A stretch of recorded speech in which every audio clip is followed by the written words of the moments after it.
Hello नमस्कार, कैसे हैं आप सभी। Welcome to Magnet Brains Hindi medium. प्रिय विद्यार्थियों, मैं लाली वर्मा आप सभी 11वीं कक्षा के होनहार और बहुत ही समझदार विद्यार्थियों का दिल से स्वागत करती हूं। प्रिय विद्यार्थियों, हम अपनी पाठ्य पुस्तक दिगंत भाग 1 के चौथे पाठ पर पहुंच गए हैं। नाम है सहजोबाई। सहजोबाई द्वारा रचित पद है जो कि सहजोबाई जी द्वारा ही रचित है। बिल्कुल, हाँ ठीक है। तो इसमें उन्होंने गुरु की महिमा का बखान किया है, साथ ही साथ क्या किया है ये सब हम पढ़ चुके हैं। आपने प्रीवियस वीडियो देखा, यदि नहीं देखा तो देखना जरूर बेटा। इनके पदों में कुछ ऐसी अलग बात है जो अन्य पदों से एकदम अलग है। अन्य पदों से बहुत बहुत बहुत ज्यादा अंतर है। जैसे मीराबाई के पद पढ़े, कबीरदास जी के पद पढ़े, विद्यापति जी के पद पढ़े हमने, लेकिन सहजोबाई जी के पद जब आप प्रीवियस वीडियो देखोगे तो उनमें बहुत कुछ अंतर और बड़ा कुछ समझ में आएगा कि अच्छा ऐसा कहा। कैसा कहा तो देख लो पहला वीडियो, तब समझ में आएगा कि उन्होंने ऐसा कहा। वीडियो में लेकर आई हूं पार्ट 4 सहजोबाई के पद के प्रश्न उत्तर। अब है पहला प्रश्न, सहजोबाई के मन में उनके आराध्य की कैसी छवि बसी हुई है। हमने पढ़े थे 2 पद, ठीक है। दोनों पदों में पहले पद में हमने देखा कि सहजोबाई ने श्री कृष्ण के रूप सौंदर्य का वर्णन किया है, श्री कृष्ण के मनोहारी रूप का वर्णन किया है, आंगिक वर्णन किया है, आंगिक शोभा का वर्णन किया है कि उनका एक एक अंग कितना प्यारा है, कितना सुंदर है, मनोहारी है। चाहे वो सिर हो, चाहे वो भौं हो, होंठ हो, नाक, कान, हाथ, पैर, सबका वर्णन किया है, ठीक है।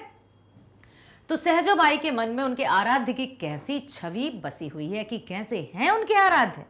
उनके आराध्य तो सबसे सुंदर है, जैसे मदन। मदन कहते हैं, किसका नाम है मदन? मदन है कामदेव का, जो रूप सौंदर्य के देवता हैं। हिंदी की ज्ञान आश्रय की शाखा की संत कवयित्री सहजोबाई के प्रस्तुत काव्य में श्री कृष्ण उनके आराध्य प्रतीत होते हैं, ठीक है। सहजोबाई ने यहां पर कृष्ण के रूप सौंदर्य का वर्णन किया है। सहजोबाई के मन में कृष्ण की शैशवावस्था का अलौकिक सौंदर्य प्रतिबिंबित है। लीलाधारी कृष्ण के माथे पर मुकुट, कान में मोतियों के कुंडल, बिखरे हुए बाल, होठ का मटकना, भौं चलाते हुए ठुमक ठुमक कर धरती पर चलते हुए उनका सौंदर्य अनुपम और अद्वितीय बताया। श्री कृष्ण के घुंघरू की कर्णप्रिय ध्वनि मन के तारों को सहज ही झंकृत कर देती है। जब ठुमक ठुमक कर चलते हैं श्री कृष्ण और उनके पांव की पैंजनियां बजती है, ऐसा लगता है जैसे बस सुनते ही जाओ। सहजोबाई ने अपने आराध्य नटवर नागर लीलाधर कृष्ण का सगुण स्वरूप छवि अपने मन में बसाई है। सगुण स्वरूप छवि, सगुण और लिख देते हैं हम साकार, इस तरह की छवि बसाई है जिसका रूप है, सौंदर्य है, सगुण साकार कि उनका रूप इतना मनोहारी है। माथे पर मोर मुकुट, हाथ गले में वैजंती माला, कानों में कुंडल, होठों पर मधुर सी मुस्कान, हाथों में मुरली, पांव में पैंजनियां, और जब वो ठुमक ठुमक कर चलते हैं तो सबको अपनी ओर आकर्षित करते हैं। इसी तरह की मनोहारी छवि बसाई है कवयित्री ने। सहजोबाई ने अपने आराध्य नटवर नागर लीलाधर कृष्ण का सगुण स्वरूप छवि अपने मन में बसाई है, जो दिव्य अति दिव्य और अनुपमेय है। दिव्य अति दिव्य मतलब दिव्य स्वरूप, और अनुपमेय मतलब जिसकी कोई तुलना ही नहीं की जा सकती। उनकी इस सुंदरता के बराबर करोड़ों कामदेव की सम्मिलित शोभा भी नहीं कर सकती। कामदेव जो सौंदर्य का प्रतिरूप माने जाते हैं, ब्रह्मांड में सौंदर्य, रूप सौंदर्य की प्रतिमा कामदेव, ठीक है। तो यहां पर उन्होंने कहा कि कृष्ण की सुंदरता के बराबर करोड़ों कामदेव एक साथ सम्मिलित होकर भी कृष्ण की शोभा से उनकी तुलना नहीं की जा सकती, ठीक है। ये रूप बसा है। अगला है, सहजोबाई ने किससे सदा सहायक बने रहने की प्रार्थना की है। सहजोबाई ने क्या कहा है कि हमेशा मेरे सहायक बने रहना, हमेशा मेरे पथ प्रदर्शक रहना, किससे कहा है? ज्ञानाश्रय संत कवयत्री सहजोबाई ने बाल श्री कृष्ण से, उन्होंने पहले पद में बाल श्री कृष्ण के मनोहारी रूप का वर्णन किया है और उन्हीं से कहा है कि प्रभु सदा मेरी सहायता करना, ठीक है, कि सदा मेरे सहायक बनना, सदा मेरी रक्षा करो श्री राम, सदा मेरी रक्षा करो पवन पुत्र हनुमान, ठीक है। मंगल भवन अमंगल हारी द्रवौ सुदशरथ अजर बिहारी, सदा मेरी रक्षा करो श्री राम, सदा मेरी रक्षा करो पवन पुत्र हनुमान।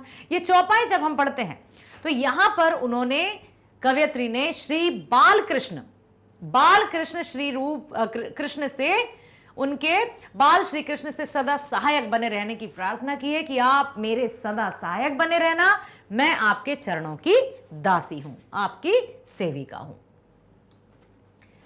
झुनक झुनक नूपुर झनकारत, झुनक झुनक नूपुर झनकारत, तथा थे रीझ रिझाई, चरण दास ही अंतर, भवन कार्य जित रहो सदाई। इन पंक्तियों का सौंदर्य स्पष्ट करो, क्या बताया है, क्या कहना चाहती हैं कवयत्री?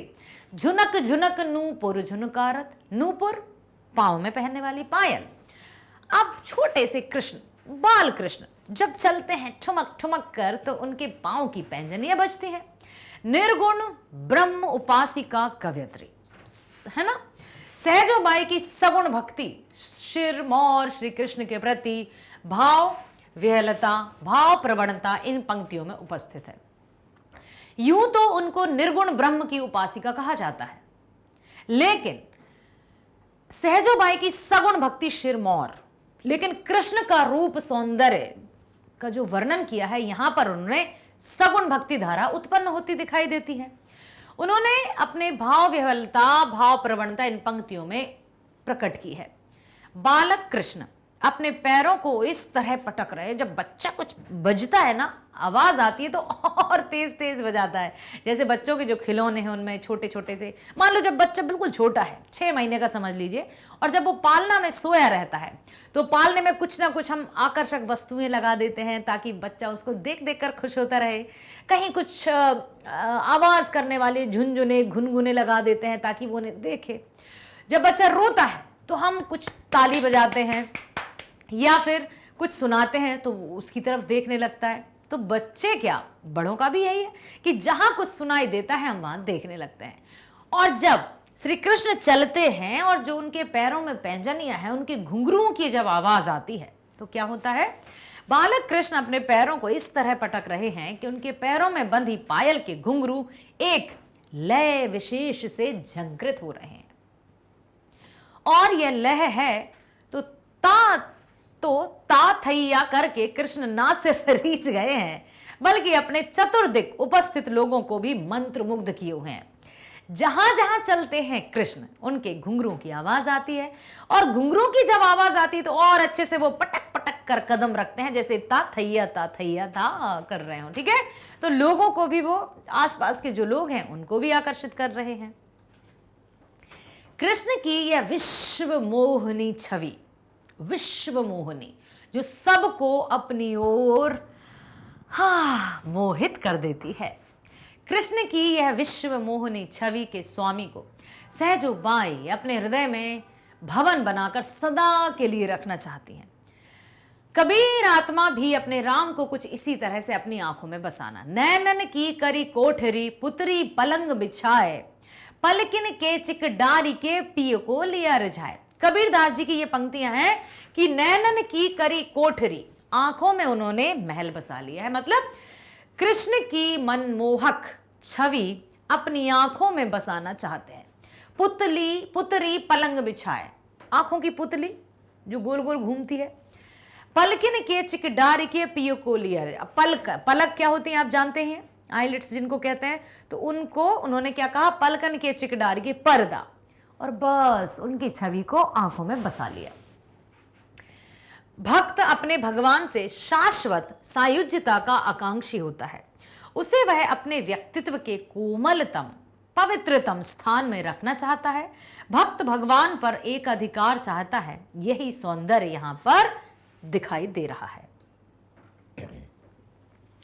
अगला प्रश्न है, सहजोबाई ने हरि से उच्च स्थान गुरु को दिया है, इसके लिए वे क्या क्या तर्क देती हैं? क्यों उन्होंने गुरु को ऊपर माना है, परमात्मा से या ईश्वर से? ऐसे तो कबीरदास जी ने भी माना है गुरु को ईश्वर से बढ़कर। क्यों? इसके लिए उन्होंने क्या क्या तर्क दिए? वो तर्क क्या हमें ऐसा लगा कि उन्होंने अरे ये क्या कह दिया, ऐसा कैसे हो सकता है? लगा? नहीं लगा, क्योंकि उनके जो तर्क हैं वो सच में सतर्कता से सुने जाए तो समझ में आता है। ठीक है, तो उन्होंने क्या कहा है बेटा? कवयित्री सहजोबाई ने अपने गुरु चरणदास के प्रति सहज और पावन भक्ति भावना का परिचय दिया है। सहज, साधारण, ऐसा नहीं कि भाई कुछ नहीं अतिशोक्ति टाइप, अतिशोक्ति नहीं की है। उन्होंने सहजता के साथ अपने गुरु का बखान किया है, उनकी भक्ति भावना का परिचय दिया है।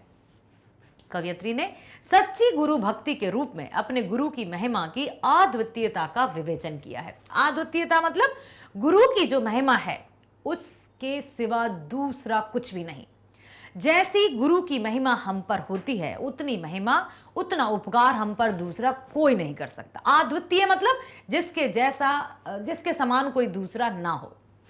गुरु के प्रति पूर्ण रूप से समर्पित कवयित्री के निश्चल हृदय के पवित्र उद्गार मिलते हैं कि उनका जो सच्चा मन है, सच्चा पवित्र मन है, वो अपने गुरु के लिए समर्पित है और वे गुरु के चरणों में ही अपना जीवन बिताना चाहती हैं।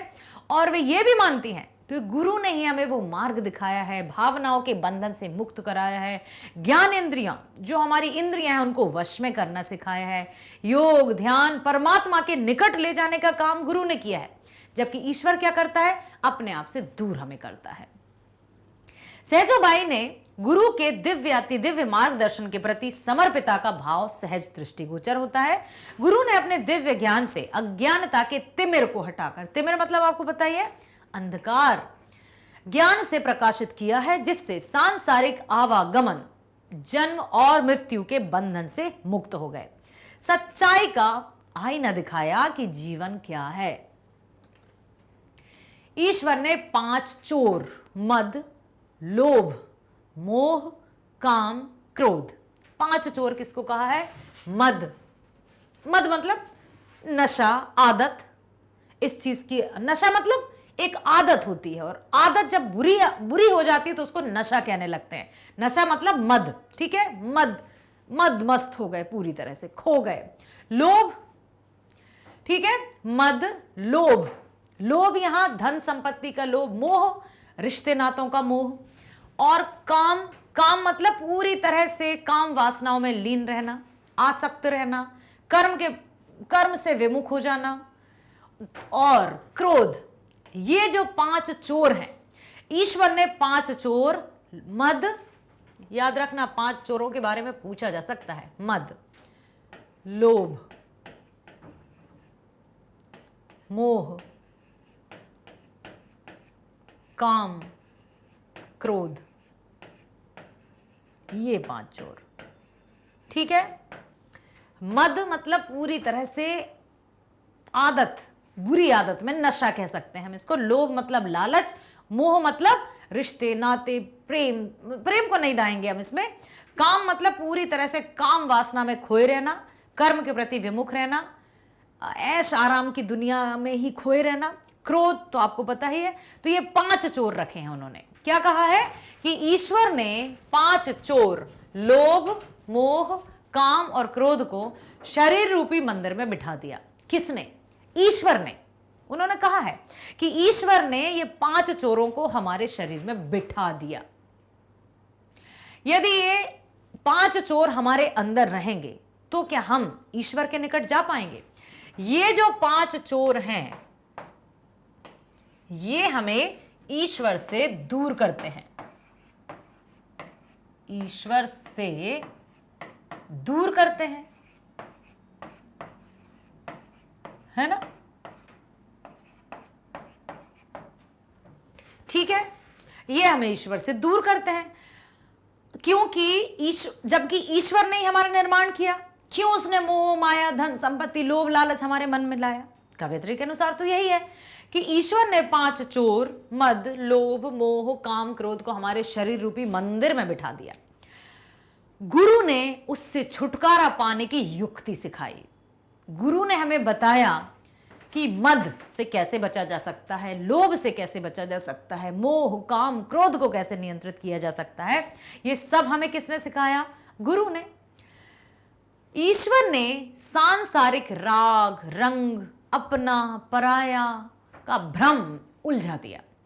उस भ्रम में हमें डाल दिया कि ये मेरा है, ये तेरा है, ये धन संपत्ति दौलत रिश्ते नाते ये सब मेरे हैं। तो हम बेचारे इंसान उसमें खो गए। लेकिन गुरु ने ज्ञान रूपी दीपक के प्रकाश से आलोकित कर तमाम बंधनों से मुक्ति दिलाने के लिए आत्मज्ञान से साक्षात कराया, आत्मज्ञान से परिचय कराया और हमें अपने भीतर झांकने का रास्ता दिखाया कि ये जो मोह माया, ये काम क्रोध लोभ ये सब हैं, काम क्रोध लोभ सब नाथ नरक के पंथ, ऐसा तुलसीदास जी ने भी लिखा है।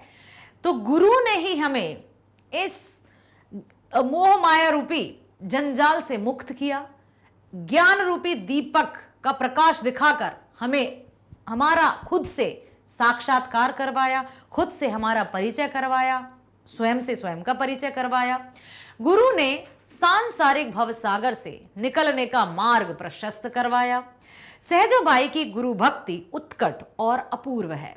गुरु के प्रति परमात्मा से भी बढ़कर प्रेम भक्ति तथा कृतज्ञता का उत्कट और अपूर्व भाव प्रदर्शित किया है कवयित्री ने। गुरु ही ज्ञान का सागर तथा सच्चा पथ प्रदर्शक है। गुरु का स्थान हरि से भी ऊंचा है। ठीक है, अगला प्रश्न है, हरि ने 5 चोर दिए, कौन कौन से? गुरु ने लई छुटाए अनाथा। यह किन 5 चोरों की ओर संकेत है और गुरु ने उससे हमें कैसे बचाया? कौन कौन से थे बताओ? मद था, लोभ था और मद था, लोभ था, क्रोध था और बताइए? लालच था। देखो, मद लोभ मोह काम क्रोध, मद लोभ मोह काम क्रोध। ठीक है, तो अब देखो, संत साहित्य में अवगुणों को चोर से संज्ञातित किया है। ओके, अवगुण जो हैं उन्हें चोर से संज्ञा, उनको चोर की संज्ञा दी है। जो संत साहित्य में, संत साहित्य के अनुसार जो मनुष्य के अंदर अवगुण होते हैं, सद्गुण और अवगुण तो आप जानते ही हो। सद्गुण का विलोम होता है अवगुण। तो जो भी मनुष्य के अवगुण हैं उनको क्या संज्ञा दी है? चोर की। ठीक है, तो संत साहित्य में अवगुणों को चोर से संज्ञातित किया है। 5 चोर निम्नलिखित हैं: काम क्रोध लोभ मद। काम क्रोध लोभ और मद, काम क्रोध मोह लोभ मद। शरीर तक सीमित होना, इंद्रित सुख की पूर्ति की इच्छा होती है। मतलब क्या है? शरीर, यहां पर लिखा है शरीर तक की सीमित होना, शरीर तक ही सीमित होना सुख की पूर्ति इच्छा काम है। अपनी इच्छा के विरुद्ध कुछ होते देख गुस्सा होना क्रोध है। अनाधिकृत वस्तु के प्रति आसक्ति मोह अथवा लोभ है। उन्होंने परिभाषित भी किया है कि किसे क्या कहेंगे। किसी भी प्रकार की प्रभुता प्राप्त कर लेने का भाव मद से प्रदर्शित होता है। दूसरे को किसी भी रूप में संपन्न देखकर ईर्ष्या का भाव, डाह का भाव मत्सर है। तो ये सारे जो अवगुण हैं उनको कवयित्री ने चोर की संज्ञा दी है। ठीक है, सद्गुरु संसार की नश्वरता, असारता, क्षण भंगुरता का निदर्शन कराकर अपने शिष्य को प्रबोध देता है कि यह संसार क्षण भंगुर है, पल भर में नष्ट होने वाला, कुछ नहीं पता, असारता, इसका कोई सार नहीं, नश्वरता, नष्ट होने वाला है, शाश्वत नहीं है। शाश्वत आपको पता है, जो हमेशा रहने वाला, शाश्वत और नश्वर। ठीक है, तो सद्गुरु संसार की नश्वरता, असारता, क्षण भंगुरता का निदर्शन कराकर अपने शिष्य को प्रबोध देता है।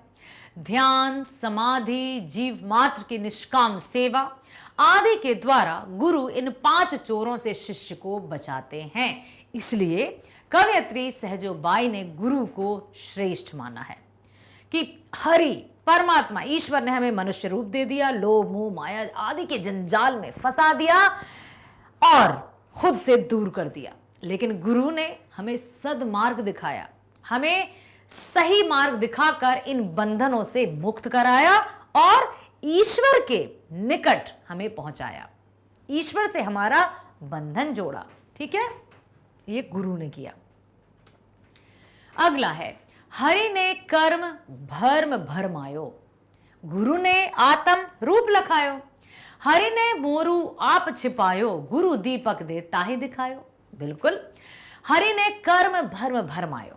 हरि ने तो हमारा जन्म दे दिया इस मृत्यु लोक में और हमें पूरी तरह से भ्रमित कर दिया, लोभ मोह मद काम इनके चक्कर में फंसा दिया, पूरी तरह से हम भ्रमित हो गए। गुरु ने आत्म रूप लखायो, जबकि गुरु ने हमारा परिचय हमसे करवाया, हमारा साक्षात्कार हमसे करवाया कि अपने आप को नियंत्रित करो, ध्यान करो, योग करो और अपने आप के अंदर झांको कि तुम्हें क्या करना है।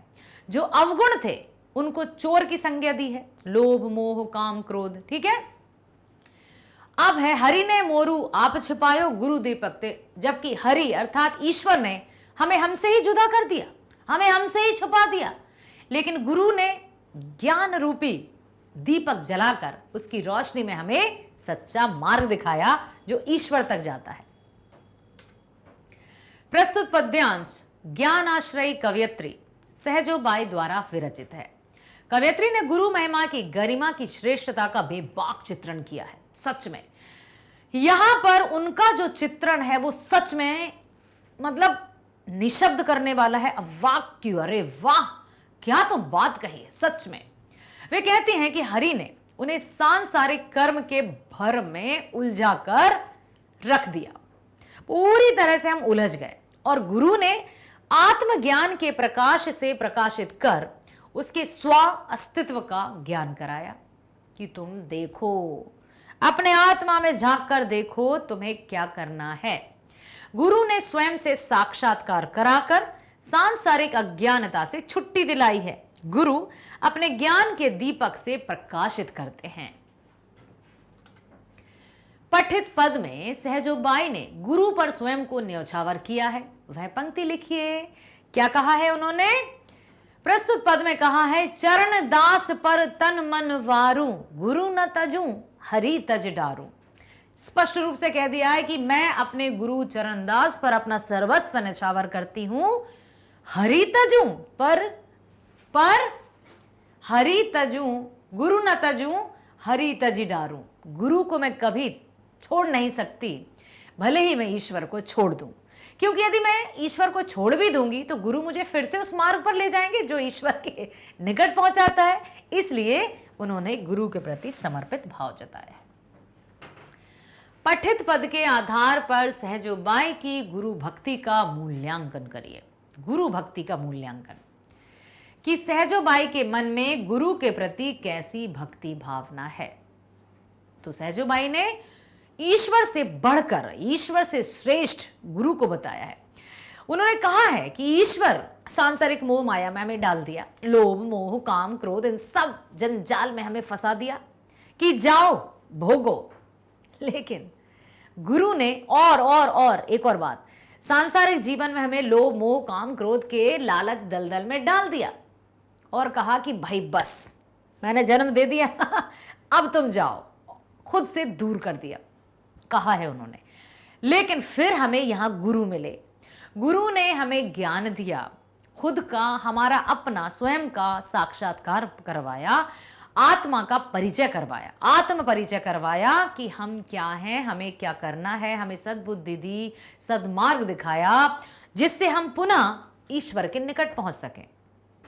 ठीक है, तो देखिए, संत कवयित्री सहजो बाई का पाठ्य पुस्तक में संकलित पद गुरु भक्ति का उत्कृष्ट और दुर्लभ उदाहरण है। बिल्कुल ऐसा दुर्लभ मतलब जो बड़ी मुश्किल से, कठिनाई से प्राप्त होता है, ऐसा उदाहरण। क्योंकि जहां कहीं भी हम देखते हैं, पढ़ते हैं गुरु की भक्ति का या ईश्वर से, तो जहां कहीं ईश्वर की जय जयकार होती है, ईश्वर की महानता का वर्णन होता है, गुरु की महानता का वर्णन होता है। लेकिन यहां उन्होंने जो उदाहरण प्रस्तुत किया है वो सचमुच अद्भुत, अद्वितीय है।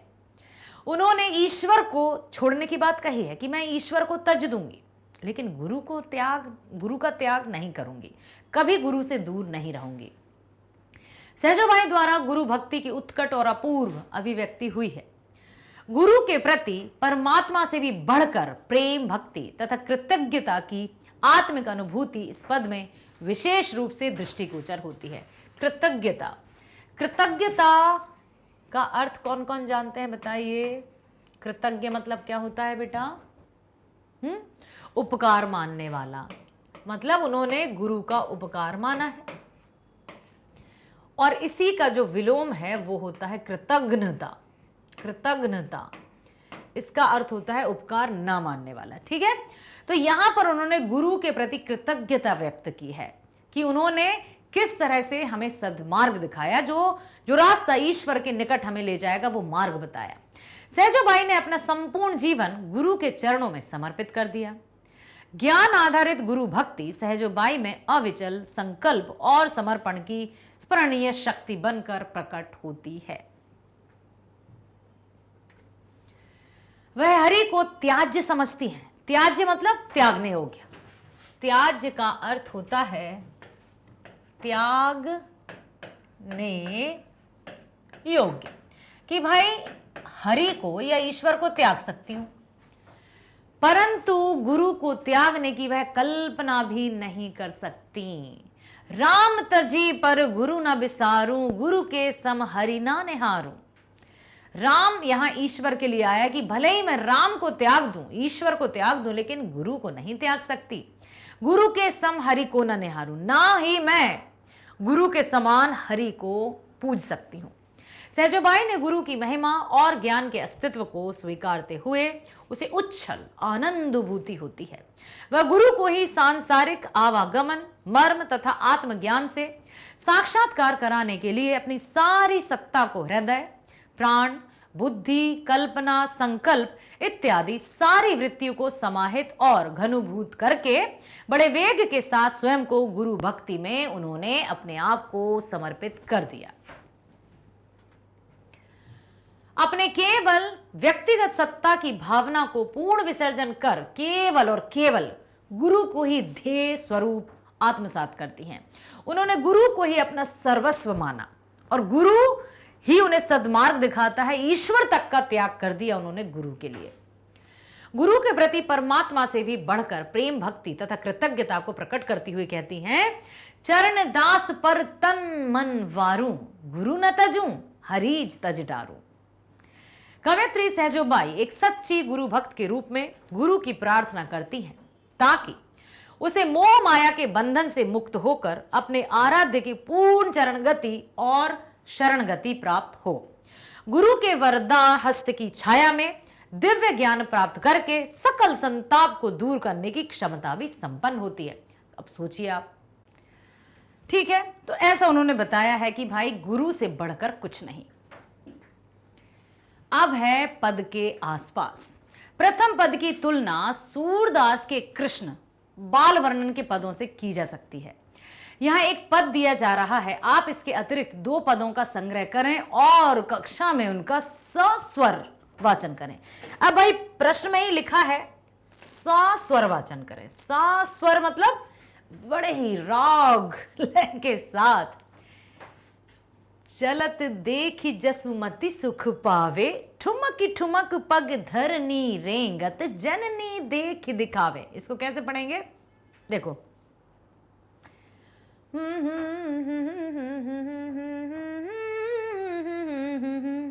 पढ़ सकते हैं कैसे?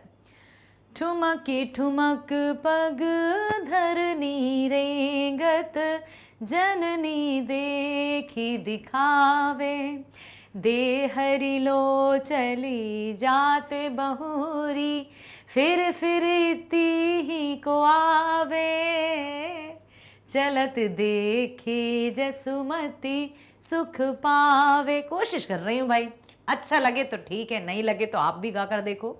गिरि गिरि परत बनत नहीं नाधत, सुर मुनि सोच करावे, कोटि ब्रह्मांड करत छिन भीतर, हरत विलंब न लावे, चलत देख जसुमति सुख पावे। ठीक है, ताको लिए नंद की रानी, नाना खेल खिलावे, चलत देख जसुमती सुख पावे। जसुमती है यशोदा मैया के लिए कहा है, ठीक है। तब जसुमती कर टेक श्याम को, क्रम क्रम करी उतरावे, सूरदास प्रभु देख देखी, सुर नर मुनि बुद्धि भुलावे, चलत देखी जसुमति सुख पावे। कृष्ण के बाल रूप का यहां पर वर्णन किया है कवि सूरदास जी ने। सूरदास जी जिनको वात्सल्य रस का सम्राट कहा जाता है, वात्सल्य रस सम्राट, ठीक है, कहा जाता है। तो ठुमक ठुमक पग धरनी, रेंगत जननी देख दिखावे, दे हरि लो चली जात बहुरी, फिरी फिरी तही को आवे। पहले वो ठुमक ठुमक करके देहरी तक जाते हैं, दरवाजे तक जाते हैं, फिर लौटकर मैया के पास आकर गले से लग जाते हैं। गिरी गिरी परत बनत नहीं नादत, सूर्यमुनि सोच करावे। अब ठुमक ठुमक चलते हैं, गिर जाते हैं। कोटि ब्रह्मांड करत छिन भीतर, हरत विलंब न लावे। अब आपको वो दृश्य अवश्य याद होगा जब कृष्ण मुंह में मिट्टी रखे रहते हैं, मिट्टी खाते हैं। मैया यशोदा कहती लल्ला मुंह खोलो, बताओ क्या खाया। और जैसे ही कृष्ण अपना मुंह खोलते हैं, संपूर्ण ब्रह्मांड, तीनों लोग उनको दिखाई देते हैं। यशोदा मैया मूर्छित हो जाती हैं। ठीक है, तो यहां पर ये सूरदास जी ने बाल रूप श्री कृष्ण का वर्णन किया है। सहजोबाई निर्गुण भक्त कवयित्री है। सगुण और निर्गुण भक्ति में क्या अंतर है, इस विषय पर अपने शिक्षक से चर्चा करें। अब सहजोबाई को निर्गुण भक्त क्यों कहा जाता है? क्योंकि उन्होंने पहले पद में तो सगुण भक्ति की आराधना की है, कृष्ण के मनोहारी रूप का वर्णन किया है। तो ये एक उनका विरला ही पद है जिसमें उन्होंने सगुण भक्ति को दिखाया है। अब उनको निर्गुण भक्ति वाला क्यों कहते हैं? उनको इसलिए निर्गुण भक्त कहा जाता है क्योंकि उन्होंने ईश्वर को कोई महत्व, मतलब ऐसा नहीं कहेंगे महत्व नहीं दिया, लेकिन उन्होंने ईश्वर को, गुरु को ईश्वर से श्रेष्ठ माना है। देखो यहां पर आपको अंतर देखने को मिलेगा जो और अब स्पष्ट हो जाएगा। निर्गुण भक्ति, सगुण भक्ति, दिख रहा है सबको? दिख पा रहा है बेटा? निर्गुण भक्ति लिखा है, सगुण भक्ति लिखा है, आप चाहे तो स्क्रीनशॉट ले सकते हैं। निर्गुण भक्ति में ईश्वर के निर्गुण रूप की आराधना होती है। ठीक है, निर्गुण में ईश्वर के रूप, रंग, गुण, जाति कुछ नहीं होता। निर्गुण रूप मतलब समझ रहे हो? जिसका रूप, रंग, गुण, जाति कुछ भी ना हो, उसको निर्गुण रूप कहते हैं इसको। ठीक इसके विपरीत सगुण, सगुण भक्ति में ईश्वर के सगुण रूप की उपासना होती है। अब सगुण रूप क्या होता है? ईश्वर के रूप, गुण, जाति होती है। निर्गुण भक्ति में गुरु को ज्ञान के नेत्रों को खोलने वाला बताया है। निर्गुण भक्ति धारा में गुरु को ही सर्वश्रेष्ठ बताया है, जो ज्ञान के चक्षु खोलने का कार्य करता है, जो हमें सद्मार्ग पर ले जाता है। और सगुण भक्ति में गुरु की महिमा को अनंत बताया है। ठीक है, और ईश्वर को भी पूजा है। और निर्गुण भक्ति में बालू, उबर, तीर्थमाला, मंदिर, मस्जिद, रोजा, नमाज, तिलक, जपमाला आदि का विरोध किया गया है। जबकि सगुण में मूर्ति पूजा, नित्य ध्यान, संकीर्तन, तिलक, तीर्थ यात्रा आदि को आवश्यक बताया है। निर्गुण भक्ति में ईश्वर में निराकार मानकर मानक एक बताया है कि सिर्फ एक है अलौकिक शक्ति जो संपूर्ण जगत का नियंत्रण करती है, संपूर्ण जगत को संचालित करती है। जबकि सगुण भक्ति में ईश्वर के अलग अलग रूपों को बताया है, अनेक अवतारों का वर्णन हुआ है। उदाहरण कबीर, वृंद, रहीम आदि ये है निर्गुण भक्ति धारा। तुलसी, सूर, मीरा, रसखान ये है सगुण भक्ति धारा। सहजोबाई और पाठ्य पुस्तक में संकलित मीराबाई के पदों की तुलना करते हुए दोनों की काव्य भाषा के संबंध में अपने विचार रखिए। अब सहजोबाई के आपने पद पढ़ लिए। प्रथम जो पद है उसमें श्री कृष्ण के बाल रूप का मनोहारी वर्णन किया है। ये सगुण भक्ति धारा, मत सोचना कि जो सहजोबाई थी वो सगुण भक्ति धारा की थी। एक ऐसा पद है जिसमें कृष्ण के रूप सौंदर्य का वर्णन हुआ है। वहीं हमने मीराबाई के पदों को भी पढ़ा कि किस तरह से उन्होंने कृष्ण को अपने पति रूप में चाहा। सहजोबाई, मैं तो खेलूं प्रभु के संग होरी रंग भरी, जित देखूं तित रम रहो रे सब में व्यापक है हरि। मीराबाई ने क्या कहा? मेरे तो गिरधर गोपाल दूसरो न कोई, जाके सिर मोर बखा मेरो पति सोई। जबकि सहजोबाई ने कहा मैं तो खेलूं प्रभु के संग होरी रंग भरी, जित देखूं तित रम रहो सब में व्यापक है हरि। कण कण में भगवान, कोई रंग कोई रूप नहीं। यहां पर सहजोबाई की निर्गुण भक्ति स्पष्ट होती है, जबकि मीराबाई ने अपने गोपाल कृष्ण को ही सर्वस्व माना है, तो यहां पर उनकी सगुण भक्ति दृष्टिगोचर होती है। ठीक है, समझ में आया? कबीर ने भी गुरु की वंदना की है। ऐसी कुछ साखियां नीचे दी जा रही हैं। बलिहारी गुरु आपने धोहाड़ी के बार, जिन मानिश ते देवता करत न लागी बार। कबीरा करत न लागी बार, पीछे लागा जाई था लोक वेद के साथ। आगे थे सतगुरु मिला दीपक दिया हाथ। कबीरा दीपक दिया हाथ, गुरु गोविंद तो एक है दूजा यह आकार। आपा मेट जीवत मरे तो पावे करतार। कबीरा तो पावे करतार। कबीर की गुरु महिमा संबंधित 10 साखियों का संकलन यहां पर देखना है हमें। तो देखिए, माटी कहे कुम्हार से तू क्या रोंदे मोय, एक दिन ऐसा आएगा मैं रोंदूंगी तोय। मिट्टी भी कुम्हार से कहती है कि बेटा आज तेरा समय है ना, चल रोंद ले मुझे अपने पैरों के तले, लेकिन स्मरण रहे कि एक दिन ऐसा आएगा कि मैं तुझे रोंदूंगी, तू मेरे तले दब कर रह जाएगा। ठीक है।